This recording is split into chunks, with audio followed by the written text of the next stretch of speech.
অসুস্থ হলে সূরা ফালাক ও নাস কিভাবে পড়লে সাথে সাথে ফলাফল পাবেন? যখনই আমরা অসুস্থ হয়ে যাব তখনই আমরা সূরাতুল ফালাক এবং সূরা নাস এটা যদি আমরা যেভাবে আল্লাহ রাসূল সাল্লাল্লাহু আলাইহি সাল্লাম পড়েছেন সেভাবে যদি পড়তে পারি, আল্লাহ তাআলা আমাদেরকে সুস্থতার নিয়ামত দান করবেন। আপনি আমল করেই বুঝতে পারবেন এবং ফলাফল আপনি নিজ চোখে দেখতে পারবেন। আম্মা জান আয়েশা রাদিয়াল্লাহু তাআলা আনহা বলেন, আল্লাহ রাসূল সাল্লাল্লাহু আলাইহি ওয়াসাল্লাম যদি কখনো অসুস্থ হয়ে যেতেন, কোথাও যদি ব্যথা অনুভব করতেন, তাহলে তিনি সাথে সাথে সূরাতুল ফালাক এবং সূরা নাস আউযুবিল্লাহ বিসমিল্লাহ সহকারে পড়ে এই সূরা ফালাক সূরা নাস পড়ে তিনি হাতের তালুতে ফু দিয়ে যেখানে ব্যথা অনুভব করতেন সেখানে তিনি মালিশ করে দিতেন।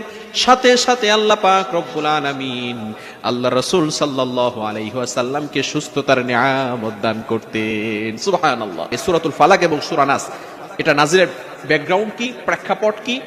আল্লাহ রাসূল সাল্লাল্লাহু আলাইহি ওয়াসাল্লামকে একবার এক ইহুদি মহিলা